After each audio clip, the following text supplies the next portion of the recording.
Well, Byron's quarterfinal football playoff win over Reed-Custer last year was legendary. The Tigers put together a game-winning drive in the final 2.5 minutes. That ended with a Braden Smith touchdown pass to Chandler Binkley with 9 seconds to play. Today, these same two schools met again in the 3A quarterfinals on the same field in Byron. We pick it up early in the second quarter with the Tigers trailing 7-0. Caden Considine got his number called. The fullback again showed his breakaway speed, going 50 yards with the ball deep into Comets territory. Moments later, quarterback Braden Smith kept the ball. He scored from 3 yards out, and the game was tied at 7. With 6.5 minutes to play in the first half, the Tigers went to the air. Smith pass is hauled in by junior Ashton Hankel for a 52-yard touchdown. The Tigers had their first lead at 14-7. Just before halftime, the Comets answered. On 4th down and 6 from the Byron 9, Jake McPherson connected with Peyton Bradley for a touchdown. A 2-point conversion pass followed, and the Comets led 15-14 at halftime. Midway through the third quarter, the Tiger offense again went to the air. Again, it was Hankel on the receiving end of Smith's pass for a 34-yard touchdown. Considine then powered in for the 2-point conversion. The Tigers led 22-15. The Tigers' next possession stalled, but Nick Drake came on and booted a 42-yard field goal. That boosted the Tigers' lead to 10 at 25-15. Reed-Custer wasn't going away. The Comets scored on a 1-yard touchdown run to pull within 4 at 25-21. On Reed-Custer's next possession, the Comets hit the big one. Josh Bohack rumbled 40 yards for a touchdown. The extra point kick failed. Byron trailed by 2, 27-25. The Tigers had less than 2 minutes to work on offense. Would it come down to a Drake field goal attempt? No, because the Comets were whistled for pass interference. Later, Kai Aiken muscled the football down to the 1-yard line. Considine took over from there, fighting into the end zone from a yard out. There he is.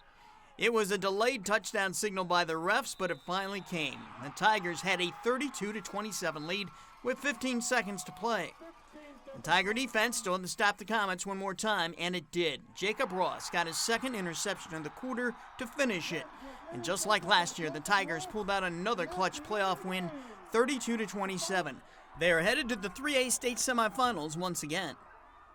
What I want to know about is that last drive you guys put together. The chips were down, you delivered. What was your focus on that final drive? Oh, we really established the fullback. After Ashton Hinkle, oh my God, that was one hell of a catch by him. Then after that, we established fullback. We did a little fake to the fullback. Kai Aiken took it around the corner, big gain, punched it in. And you scored the winning touchdown, took 2 tries, tough yards. Just tell me about how determined you were to get into the end zone. Oh, I was driving everything in my legs during that. Pads low, drive low legs. And especially when you got those big boys up front, man, it makes it easy. They were a good team. Obviously, it was up and down the whole game. They played well. We played well at times. We're going to figure 3 things out, but we're ready to go next week. You connected on a couple deep touchdown passes. Were you pretty sure coming into this game you would have to strike through the air at some point? Yeah, definitely. They're pressing the run the whole time. You know, my boy Ashton Hankel was going up for him all game. It's so much fun for me just to watch these games. What's it like to play in these games, especially when you come out on the winning side? Well, it's fun after, but during the game, you know, it's a little brutal, you know, trying to figure things out and figure out what we can do better to get a lead out there. But props to them, they were a good team. We came out on top. We're going to have to get better for next week. You know, they got big linemen. You know, they were going to step up and make plays. So we did pass, which when we do, we got to make big plays. And, you know, Braden trusts me, I trust him, and we got it done. You know, it was cold out here. Your hands are probably a little bit numb. You know, how difficult was it to haul in those 2 touchdown catches? You know, once you get going, your adrenaline's going, so you don't really think of the cold. So it didn't affect me much, but it's hard, but got it done.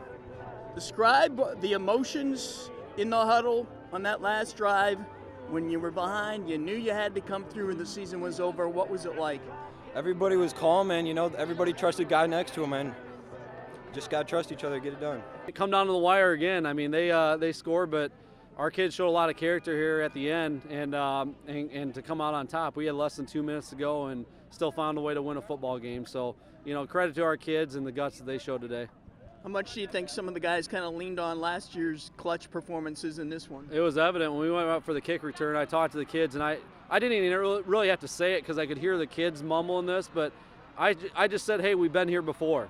And they were already talking about it. So our kids are confident, and, you know, at this point they think they're going to win every game they step on the field for.